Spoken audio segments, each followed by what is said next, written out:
इन्हें ब्रह्मांड के दूसरे छोर पर जाना था, यानी के ट्रेंटोर पर, जिसके लिए इन्हें गहरी नींद में सुलाया जाता है। मगर बीच सफर में ही गेल जाग जाती है, जो हैरानी की बात थी। स्पेसर जब देखते हैं तो उन्हें भी हैरत होती है। वो गेल को फिर से सुला देते हैं। देखते ही देखते ये लोग बहुत कम समय में राजधानी ट्रेंटोर पर पहुंच जाते हैं। दोस्तों, ट्रेंटोर ग्रह को समझना मुश्किल नहीं है। मान लीजिए जैसे हमारी दुनिया में किसी एक्सपेंसिव शहर में रहना मुश्किल होता है, मतलब आम लोगों के लिए ट्रेंटोर ऐसा ही है। एक तो ये सम्राट का घर था। ये जगह सुरक्षित थी, पूरे आकाश गंगा का सेंटर माना जाता। अपॉर्चुनिटीज बहुत थी। यहाँ पर सिर्फ एलीट लोग ही रह सकते थे। 80 लेवल्स का एक ऐसा ग्रह जिसके नीचे के लेवल्स में इंसान चूहों जैसी जिंदगी गुजारते थे। सतह पर रहना किसी आम इंसान की बस की बात नहीं थी। अब सतह से नीचे जितने भी लेवल्स थे उसमें आर्टिफिशियल आसमानों और तारों को बनाया गया था। तो चाहे आप सबसे नीचे वाले लेवल पर ही क्यों ना हो, आपको ऐसा ही लगता जैसे आप सरफेस पर ही हो। क्लियोन द फर्स्ट ने जब इस साम्राज्य को खड़ा किया तो उसने ट्रेंटोर के ऑर्बिट में एक स्टार गेट बनाया, एक बहुत बड़ा स्टेशन। वो ट्रेंटोर से एक विशाल पिलर के सहारे जुड़ा था, जिसमें हजारों लिफ्ट थे। तो जब दूसरे ग्रहों से अंतरिक्ष यान आते, वो वहाँ लैंड करते, मानो जैसे कोई ये स्पेस में एयरपोर्ट हो, और इंसान फिर उन लिफ्ट के सहारे ट्रेंटोर पर आते। जिस अंतरिक्ष यान में गेल आई थी वो भी उसी स्टार गेट पर रुक जाता है। यहाँ पर ये एक ब्रिज की तरह काम करता था, और ये इतनी ऊंचाई पर बनाया गया है कि यहाँ से नीचे ग्रह तक पहुँचने में 14 घंटे का समय लगता है, वो भी सबसे तेज लिफ्ट को इस्तेमाल करके। ट्रेंटोर पहुँचने पर सभी से उनका परिचय और आने का कारण पूछा जाता है। इसके बाद हमें बताया जाता है कि इस ग्रह पर एम्परर यानी सम्राट का राज है, और हम ब्रदर डॉन, ब्रदर डे और ब्रदर डस्क को देखते हैं, जो कि इस राज्य के पहले सम्राट यानी क्लियोन द वन के क्लोन्स है, जो कि काफी अरसे से राज कर रहे हैं, पिछले 12,000 साल से। 3 अलग अलग उम्र के लोग इस पूरे गैलेक्टिक एम्पायर पर राज करते हैं। डॉन, जो कि अभी बच्चा है, ज्यादा समय वो एक रोबोट जिसका नाम लेडी डेमर्जल है उसके साथ बिताता है। डेमर्जल भी इस कहानी का एक अहम हिस्सा है। वो राजा की सलाहकार भी होती है और एक माँ की तरह भी जब क्लोन बच्चा हो तो।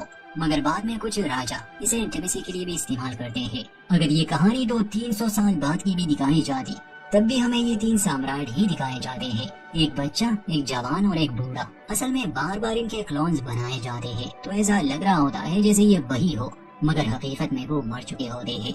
ऐसा इसलिए कहा क्योंकि ये कहानी कई साल आगे भी जाने वाली है, और तब भी आपको यही क्लोन्स नजर आएंगे।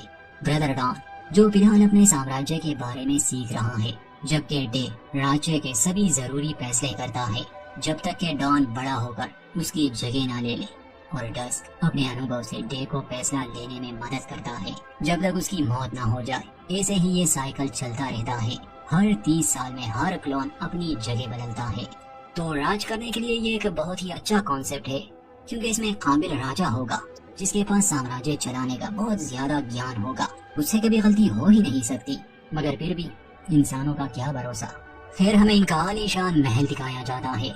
कुछ ये रोमन सभ्यता को दर्शाता है, क्योंकि जो लेखक था उसने भी साम्राज्य का ये कॉन्सेप्ट रोमन से ही लिया था, और वो भी काफी शातिर थे, उन्होंने भी दुनिया पर राज किया था।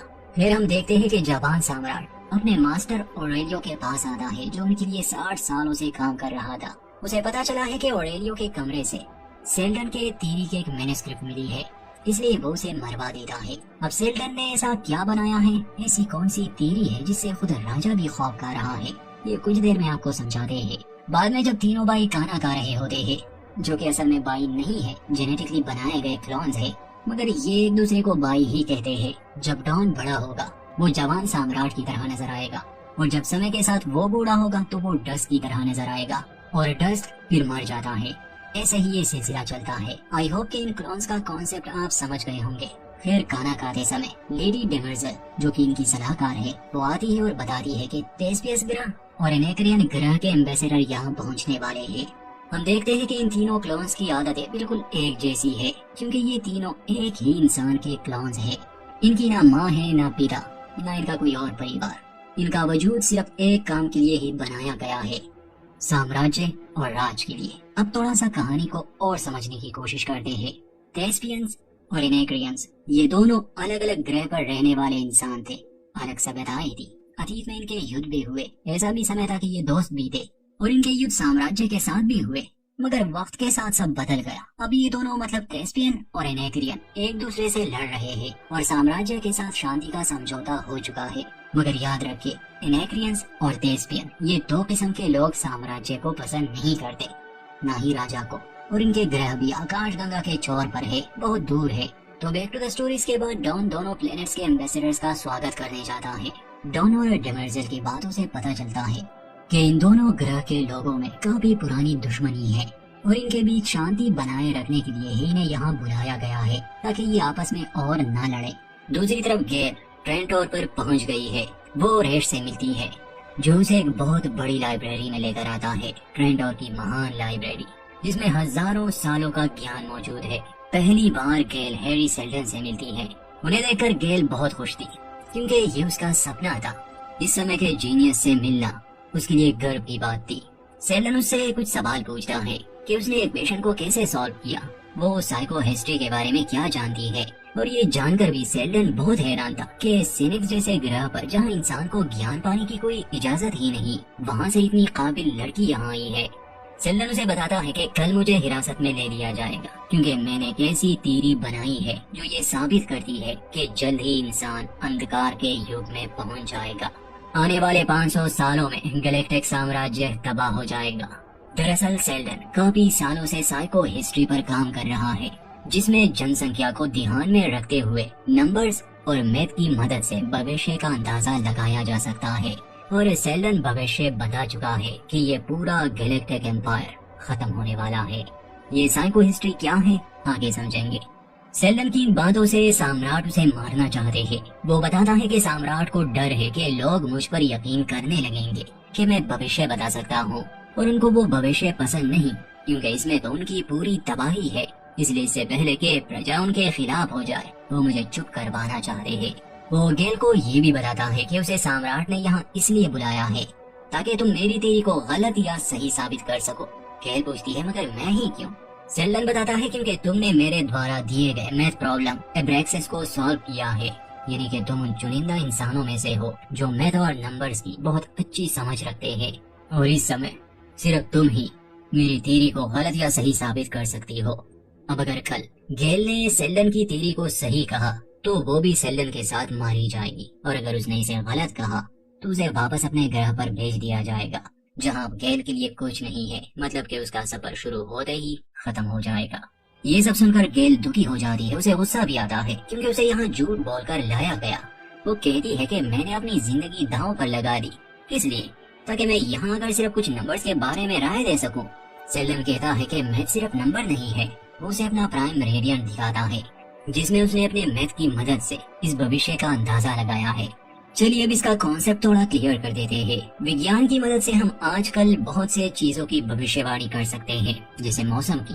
वो इसलिए क्योंकि हम मैथ का सहारा लेकर हर चीज का हिसाब लगाते हैं, और वो अंदाजा 99% सही ही होता है। हम किसी चीज का वजन मालूम करना चाहे तो हमारे पास एक सिस्टम है, लंबाई या चौड़ाई नापना चाहे तो उसके लिए भी एक अलग सिस्टम है, और वो बिल्कुल सही रिजल्ट देता है। अब मान लीजिए अगर एक ऐसे सिस्टम को बनाया जाए जो इंसानी इतिहास और उनकी साइकोलॉजी को अच्छी तरह स्टडी करे, मैथ की मदद से हम ये हिसाब लगा सके कि भविष्य में क्या होने वाला है। वैसे तो ये आज के समय में मुमकिन नहीं है, पर आज से कुछ हजार साल बाद हमने काफी विकास कर लिया होगा, तो ये बस एक सोच नहीं रहेगी। तो असल में डॉक्टर सेल्डन ने एक ऐसी थ्योरी, मैथ का एक ऐसा सिस्टम बना लिया था जिससे वो आने वाले समय की भविष्यवाणी कर सकता था, खासकर इंसानों की किस्मत का। और इसे नाम दिया गया था ह्यूमन साइको हिस्ट्री। और यही साइको हिस्ट्री पूरी कहानी को बदल के रख देगा। दोस्तों, आप मैथ के अलावा हर चीज में हेरा फेरी कर सकते हैं, मगर नंबर्स कभी झूठ नहीं बोलते, और ये एक यूनिवर्सल लैंग्वेज है।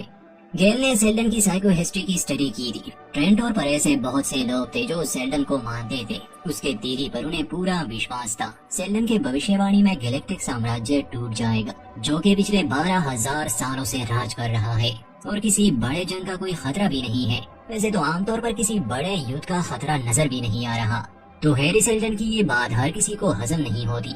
अब सवाल ये है कि या तो हैरी सेल्डन सही हो सकता है या गलत, पर अगर वो सही है और तबाही का अंदाजा पहले से ही है तो क्या करना चाहिए, क्योंकि इस तबाही को रोका नहीं जा सकता। तो इसके लिए सेल्डन के पास एक बड़ा प्लान है जो आगे की कहानी में सामने आएगा। चलिए अब आगे बढ़ते हैं।